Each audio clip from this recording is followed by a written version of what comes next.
Hey, what's up, everybody? It's your man, Aaron Tracy. Hey, check it out. As I'm on social media, YouTube, Instagram, TikTok, all those things, right?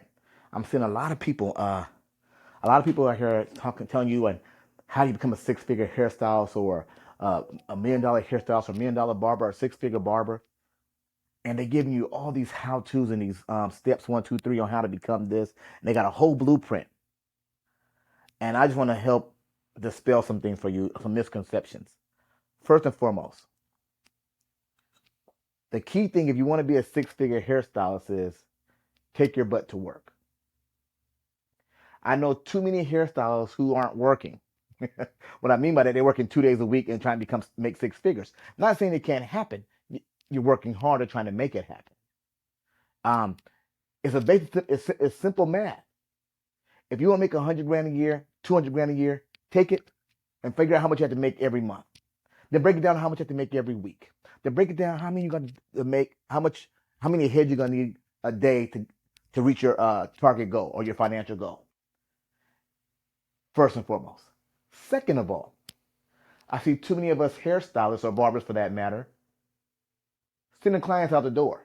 Oh, I'm not taking no new clients. Oh no, I don't. You didn't have that service added on in your when you book, so I can't do it. Well, I was taught in cosmetology school to build your ticket. What does that mean?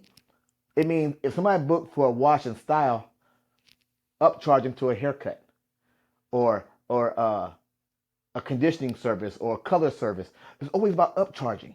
Now think about it. If you upcharge the customer that's coming in, you don't have to take that other customer because you just got your money out of that one. So you don't have to overwork yourself. You don't have to do 15 heads a day. You can knock that down to 7 to 8 heads a day if you're charging correctly. If you're charging for your conditioning services, if you're charging for your color service, if you're charging correctly, I should say, for these services, any chemical service, then it's easier to become a six-figure stylist because you're working smarter, not harder, right? So the big misconception is that everybody's self-help class is going to get you there. No, it starts with you. If you're not going to be that one that's getting in there and grinding behind that chair, I know people hate the word hustling or grinding. But let's make it simple. Go to work, a 9 to 5 per se. Even though what we do as hairstylists or barbers or whatever isn't a 9 to 5 gig. But my thing, go in there and have a plan of action. You don't need to pay somebody $500 to tell you this, what I'm telling you right now. Go to work. Figure out your plan of action. Structure it up. If you want to make 100 grand, 150 grand a year, structure it. And how much you need to make a month to a week to a day per head. And that's going to get you to help you reach your goal. It's that simple. So if you're not doing it, I don't care how many hundreds of dollars you pay somebody, some self-help guru to tell you this. The thing is, you have to be disciplined. If you're not going to be disciplined, it's not going to happen. It's about discipline, right? It's about being consistent. I'm in a salon every day, with or without heads. I know so many hairstylists, if they don't have nobody on the book, they don't show up. So you don't have nobody on the books, you still need to show up because there's still other work that need to be done. You need to take inventory of product as well as inventory of retail. You got to clean up. There's all kind of things you got to do. Shit, you can get in there and grab content, but we're not doing that. We're not doing that. You're not using your time wisely.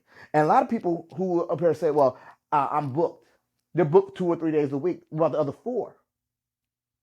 They're not booked those days because they have something else they want to do those days. Now, I'm just dropping a little knowledge here. And I know I might be stepping on some toes. But I'm not saying this to offend or hurt anyone. I'm trying to teach you or share with you how to become that six-figure stylist. And a big misconception is that it happens overnight. It doesn't happen overnight. You got people who've been doing hair 5 years who have reached that goal. You have some people who took 10 years to get there to reach that goal. You have some people who took them 20 years to get there to reach that goal. But that's because times were different. Remember, the price point in this industry wasn't what it is today in 2023. The price point back in 2001 was totally different. So you had to work and take more heads to reach that goal. But now it's a little easier. So if you're complaining that you don't have customers in your chair, then there's some things you need to do. If you can't reach those goals because you're not that busy behind the chair, then there's some things you need to do. First thing you need to do is build your customer base, right? How do you build your customer base? That's And this right here, I should be in a book, right? And I should be doing a class on this and giving you all this information, making you pay me $5, $6, $1,500 for this information I'm dropping to you for free right now. The number one thing to building a customer base, you have to be available. If you're not available, then you can't make that dough. If you're not available, you can't reach that goal. If you're not available, oh, I'm not working that day. Oh, it's 6 p.m. This time I get off. If you're a hairstylist and you're working a 9 to 5, you're doing yourself a disservice. Because the customer that you want to sit in your chair works from 9 to 5. So if you too work from 9 to 5, when are you available for that customer? Oh, I take my last one by 5. Okay, most people getting off between 4:30 and 6 o'clock. So you should be working 5, 6, 7, 8, 9 even. For those people who are trying to get it, right? You got that goal you're trying to meet. You're going to have to make some sacrifices.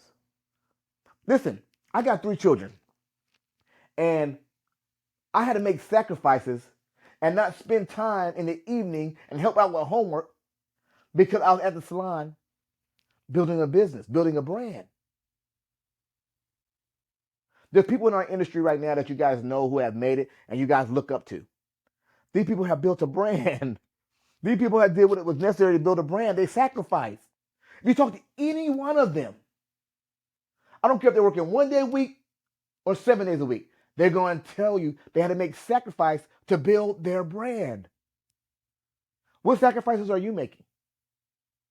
What things are you doing to help you to elevate in this industry to where one day you go sit back, retire, and look back on it and say, "Wow, man, I am well pleased in what I have accomplished." It's more than customer service. It's more than being available. There's a lot that goes in this pot of gumbo that's going to make you successful.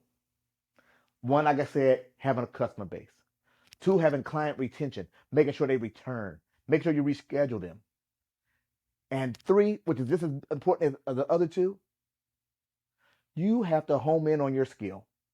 If you're upset that you're not a 6-figure stylist, if you're upset you're not making 75 grand a year, if you're upset because you're not hitting 50 grand a year, then you need to look inside, look in the mirror and see what you're doing wrong that you can do differently. How do you improve your skill set? One takes practice and working on with a mannequin head or with a friend, family member, anything. A lot of times we don't want to take that practice. Like Albert Iverson said, right? Practice. You talk about practice. Practice is the only way you get better. Practice is where you gain muscle memory. Practice is where you can learn how to do and those patterns you learn when it comes to cutting and styling and getting better at it, being more time efficient, come from practice. So being available, client retention, and homing in on your skill set is how you're going to be successful and hit that 100 grand mark, right? And I'm not saying this like I'm trying to be funny with you guys and trying to be like I'm Mr. Know-It-All. No, I'm still continuously learning on how to be better, a better me today than I was yesterday. Again, today's excellence is tomorrow's average, my motto. Today's excellence is tomorrow's average. Whatever I did today isn't going to be as good as for tomorrow. I got to be better than that. I'm chasing greatness, right? So my whole goal is to be better. So me being in the industry over 25 years, I'm still chasing greatness, trying to be better than I was yesterday. Still trying to keep people coming back to sit in my chair. One thing I enjoy what I do. I love what I do. I love being a hairstylist. I love working with customers. I love the conversations we have from behind the chair. I love all that. I love the whole salon atmosphere, right? But I never forget my fundamentals. What got me here? I've been fortunate to work with some great hairstylists in the industry. The very first salon I went in, she taught me almost everything. I say about 80% of what I know, she taught me. The other 20% I got from somebody else. Whether I was in a salon with you, whether I co-owned a salon with you, whether I worked at a hair show with you, or whatever it may have been across the country. I worked with so many people who I picked up things from, right? And I add to who I am to become a better hairstylist, to be more well-rounded. So that was my goal. My goal was to be more well-rounded. So I'm still, to this day, I'm still pulling from other hairstylists.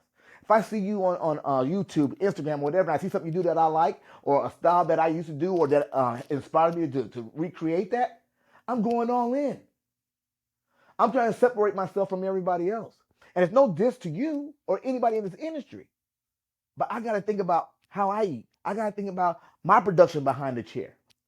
And so if I got to borrow a little from you to add to me to make me that much better, that's what I'm going to do. But it takes me going in and homing in and beating it down on my skill set, right? And so that's what I'm trying to share with you. That's where it comes from. That's what makes it easy. It's constant work. And so many of us we want that instant gratification. We want it to happen right now, right? We want it to happen today. Oh, I went in today and then nobody show up. I've been there for a whole week now, and I only had 8 clients this week, and I've been there all for 5 days. Change your perspective on how you see that. Hey, I worked 5 days a week, and I had 8 clients this week. Man, that was better than last week. I see the growth. I see the evolution. I'm going to keep going. The following week, double that. But what are you doing to get them to sit in your chair? Are you running out here passing out cards and flyers?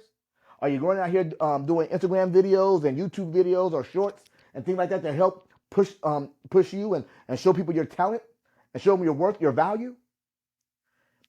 We want it handed to us.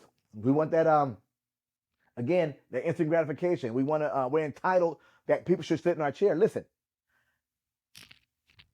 real close.